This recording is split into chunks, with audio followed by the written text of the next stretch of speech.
कल 12 राज्यों की 93 सीटों पर मतदान होना है। 1300 से ज्यादा प्रत्याशी मैदान में हैं। इस चरण में यूपी, बिहार, छत्तीसगढ़, कर्नाटक, केरल, मध्य प्रदेश, महाराष्ट्र, पश्चिम बंगाल में चुनाव होने हैं। इसमें यूपी की 10 सीटों पर भी वोटिंग होनी है। तो चौथे चरण के लिए भी प्रचार जारी है, लेकिन इस बार के चुनाव के नतीजों पर सभी की नजर रहने वाली है। तो हरियाणा में भी 10 सीटों पर सभी की नजर है। 25 मई को एक ही चरण में वोटिंग होनी है। आज करनाल सीट से मनोहर लाल ने भी नामांकन दाखिल किया है। सियासी सरगर्मियों पर बातचीत करेंगे हरियाणा और यूपी के हमारे संवाददाताओं से। तो तीसरे चरण का ये महारण 93 सीटों पर मुकाबला है और ऐसे में महत्वपूर्ण उत्तर प्रदेश भी बना हुआ है। हरियाणा की 10 सीटों पर भी लगातार ये कहा जा रहा है कि Bharatiya Janata party clean sweep करने वाली है। तो तैयारी है, दावे हैं, लेकिन इस बीच आखिर वहां की स्थिति क्या है ये देखना महत्वपूर्ण होगा। तो मनोहर लाल ने आज नामांकन किया, उसकी भी तस्वीरें हमने आपको दिखाई। करनाल सीट से वो मैदान में है और इसी के चलते अब ये मुकाबला और ज्यादा दिलचस्प होता हुआ नजर आ रहा है। तो 2024 का लोकसभा चुनाव और चरण दर चरण आगे बढ़ रहा है। 2 चरण संपन्न हो चुके हैं। कल तीसरे चरण की बारी है, जहां 12 राज्यों की 93 सीटों पर यह मुकाबला होने जा रहा है।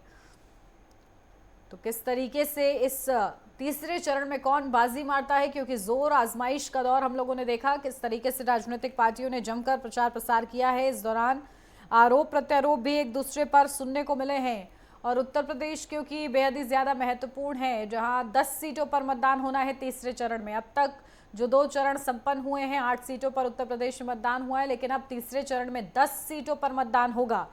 तो बेहद ही ज्यादा महत्वपूर्ण ये तीसरा चरण माना जा रहा है।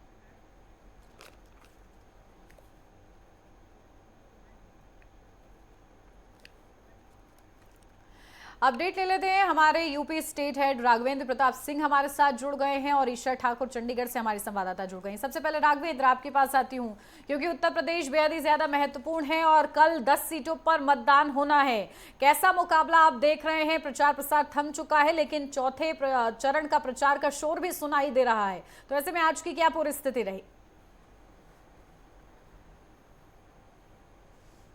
बिल्कुल उन्नत, तीसरे चरण का चुनाव प्रचार थम गया है और परसों वोटिंग होनी है। और इन जो 10 सीटों पे मतदान होना है, पिछली बार जो लोकसभा का चुनाव हुआ था 2019 में, उनमें 2 सीटें भारतीय जनता पार्टी हारी थी और 8 सीटों पे उसे विजय हासिल हुई थी। तो अगर पुराने ट्रैक रिकॉर्ड की बात कर लें तो उस आधार पे भारतीय जनता पार्टी का जो नारा है 80 में 80 या 400 पार, शायद यही एक कॉन्फिडेंस था कि इतनी सीटें उत्तर प्रदेश से भारतीय जनता पार्टी की झोली में गए थे पिछले 2 चुनावों में, एक बार 72 सीट, एक बार 64 सीट, कि उसी आधार पर भारतीय जनता पार्टी इस बार अपने चुनाव प्रचार को धार देती हुई दिखाई भी दे रही है। मैनपुरी से लेकर कन्नौज तक, या हम बात कर लें कि गाजियाबाद से लेकर के गाजीपुर तक, चुनाव प्रचार भारतीय जनता पार्टी का इसलिए कुछ अलग है। 10 सीटों पे होने वाले चुनाव में भारतीय जनता पार्टी पूरे दमखम के साथ कहीं से कोई कमी नहीं छोड़ी। हालांकि जो अखिलेश यादव हैं समाजवादी पार्टी के नेता, चूंकि उनकी पत्नी डिम्पल यादव भी मैनपुरी से खुद ही प्रत्याशी हैं, तो भी दिन रात एक किए हुए थे चुनाव प्रचार में कि कहीं से कोई खामी नहीं रह जाए और उनको विजय मिले। तो सारी पार्टियां अपना दमखम दिखाई दे रही। चूंकि समाजवादी पार्टी का गठबंधन कांग्रेस से है, तो प्रत्याशी डिम्पल यादव है और कांग्रेस का समर्थन है। वहीं बहुजन समाजवादी पार्टी भी लगातार चुनाव प्रचार के माध्यम से अपना जो मूल काडर का वोट है उसको अपनी तरफ खींचने का या अपनी तरफ बनाए रखने का एक प्रयास उनके द्वारा भी किया जा रहा है। हालांकि आज जिस तरह से बस्ती और जौनपुर में प्रत्याशियों के टिकट काट दिए गए, दूसरे प्रत्याशी उतारे गए, तो थोड़ा एक सवालिया निशान उठा बहुजन समाजवादी पार्टी पे। लेकिन सारी पार्टियां यहाँ पूरे दमखम से चुनाव लड़ रही हैं, क्योंकि सबके लिए एनी हाउ जीतने का मौका है कि अगर हम हारते हैं तो फिर हम कहीं के नहीं होंगे। क्योंकि समाजवादी पार्टी भी जानती है कि अगर इस बार लोकसभा चुनाव में हारे तो एक अखिलेश यादव के नेतृत्व पे ही सवालिया निशान लग जाएगा। क्योंकि जब से वो सपा सुप्रीमो बने हैं तब से लोकसभा, विधानसभा, पंचायत चुनाव, निकाय चुनाव, जितने भी चुनाव हुए उसमें समाजवादी पार्टी को हार का सामना करना पड़ा था। तो उनके नेतृत्व का भी ये परीक्षण है ये लोकसभा चुनाव, और भारतीय जनता पार्टी को अपना पुराना ट्रैक रिकॉर्ड बचाए रखने की चुनौती है। और कांग्रेस चूंकि 17 सीटों पर ही चुनाव लड़ रही है, फिर भी वो अमेठी और रायबरेली पे ज़्यादा फोकस है कि हमारी जो परंपरागत सीटें हैं उनको हम बचाने में सफल रहें। तो सारी पार्टियों ने अपना दमखम झोंका हुआ है, हर आदमी पर अपने जीत के दावे कर रहा है। नतीजे तो 4 जून को पता चलेंगे, लेकिन अगर हम धरातल की बात करें, जनता का क्या मूड है की बात करें, तो सरकार के प्रति किसी तरह की नाराजगी नहीं दिख रही है। और योगी सरकार द्वारा भी 7 साल में जिस तरह से प्रशासन चलाया गया, अपराधियों माफियाओं पे कार्रवाइयाँ की गई, उस आधार पे आम जनता सरकार की नीतियों से खुश दिखाई दे रहा है। इसीलिए इंटर इनकम्बेंसी जैसी कोई बात सामने दिखाई नहीं दे रही है। तो पूरा सिनेरियो अगर यूपी की हम बात करें तो इन 10 सीटों के साथ साथ अन्य सीटों पर भी भारतीय जनता पार्टी काफी मजबूत स्थिति में दिखाई दे रही है। ठीक है, और देखिए कैसा ये मुकाबला होता है, देखना महत्वपूर्ण रहेगा। ठीक है राघवेंद्र, लौटती हूँ आपके पास। ईशा ठाकुर भी हमारे संवाददाता बनी हुई है। ईशा, अगर चंडीगढ़ की बात करें तो चंडीगढ़ आज सुर्खियों में इसलिए भी रहा क्योंकि मनोहर लाल ने नामांकन दाखिल किया है। किस तरीके से जीत का, क्योंकि लगातार आश्वासन भारतीय जनता पार्टी दे रही है, लेकिन फिलहाल क्या हवा, क्या फिजा वहां की नजर आ रही है?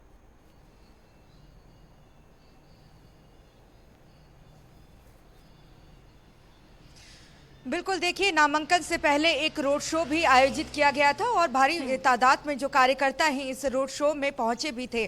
और साथ ही साथ क्योंकि आज का जो दिन है अहम इसलिए भी कहा जा सकता है, करनाल से नायब सिंह सैनी जो कि उपचुनाव लड़ रहे हैं, हरियाणा के मुख्यमंत्री हैं, उन्होंने अपना नामांकन दाखिल किया है। तो दूसरी तरफ मनोहर लाल खट्टर, जिन्हें मुख्यमंत्री पद से तो हटाया गया लेकिन करनाल से उम्मीदवार के तौर पर उन्हें चुनाव मैदान में उतारा है। और आज देखिए नामांकन का आखिरी दिन भी था और ऐसे में एक भव्य रोड शो आयोजित किया गया जिसमें भारी तादाद में लोग भी पहुंचे और नामांकन अब दाखिल कर दिया गया है। हालांकि ये दावे करते नजर आए हैं हरियाणा के पूर्व मुख्यमंत्री मनोहर लाल खट्टर, जो कि करनाल से उम्मीदवार हैं भारतीय जनता पार्टी के लोकसभा चुनाव को लेकर। उनका कहना है कि यहां पर एक तरफा जीत होगी और कांग्रेस से किसी तरीके का मुकाबला नहीं है। दूसरी तरफ नायब सिंह सैनी जो कि हरियाणा के मुख्यमंत्री बनाए गए हैं, उनका भी ये कहना है कि 11 की 11 सीट हरियाणा से प्रधानमंत्री नरेंद्र मोदी की झोली में जीत कर जाएगी। लेकिन जब देखिए नतीजे आएंगे उसके बाद ही पता चल पाएगा। छठे चरण में 25 मई को यहाँ पर मतदान होना है। आज आखिरी दिन था नामांकन का और ऐसे में कल जिस तरीके से तीसरे चरण के लिए मतदान होना है उसके बाद ताबड़तोड़ रैलियां हरियाणा में की जाएगी, क्योंकि स्टार प्रचारकों की सूची भी जारी हो चुकी है। प्रधानमंत्री नरेंद्र मोदी की करीब करीब 4 रैलियां हरियाणा में आयोजित की जा रही है। तो ऐसे में जब प्रधानमंत्री नरेंद्र मोदी यहां पर पहुंचेंगे, वो किस तरीके से वोटरों को साधने का काम करते हैं ये देखना होगा। लेकिन ये जरूर कहा जा सकता है कि भले ही भारतीय जनता पार्टी ये कहती हुई नजर आए कि मुकाबला एक तरफा है, लेकिन यहाँ पर मुकाबला कह सकते हैं कि कांग्रेस के साथ है और कांग्रेस यहाँ पर बखूबी टक्कर देती हुई नजर आ रही है। यहाँ पर दिव्यांशु बुद्धिराजा जो कि हरियाणा यूथ कांग्रेस के नेता हैं, प्रधान हैं, उन्हें भारतीय जनता पार्टी के जो उम्मीदवार हैं मनोहर लाल खट्टर, उनके खिलाफ उतारा गया है। एक युवा चेहरा है, तो कहा जा सकता है कि कांग्रेस भी इस सीट से टक्कर देती हुई नजर आ रही है। अगर हम मनोहर लाल खट्टर की बात करें तो वो पंजाबी समुदाय से आते हैं और वहीं उनके खिलाफ जो कांग्रेस कैंडिडेट हैं दिव्यांशु बुद्धिराजा, वो भी पंजाबी समुदाय से आते हैं, एक युवा चेहरा हैं। लेकिन मनोहर लाल खट्टर की अगर बात करें तो सूबा चलाने का उन्हें करीब करीब 9 साल 4 महीने का तजुर्बा है, आरएसएस के साथ जुड़े हुए हैं। तो ऐसे में अब जब रैलियां भी होगी उसके बाद ही यहाँ पर पता चल पाएगा कि पलड़ा आखिरकार किसका भारी है और कौन यहाँ पर जीत दर्ज करेगा। 10 की 10 सीटें 2019 में जीत पाए थे क्योंकि मोदी लहर यहाँ पर देखने को मिली थी, लेकिन इस बार चुनौती बहुत ज्यादा है। 2014 से सत्ता में काबिज है भारतीय जनता पार्टी, 2019 में जेजेपी का सहारा यहाँ पर लेना पड़ा, लेकिन लोकसभा चुनाव से ठीक पहले जेजेपी से ही यहाँ पर किनारा कर लिया गया है। ऐसे में देखना ये होगा कि भारतीय जनता पार्टी कितने वोट खींच पाती है।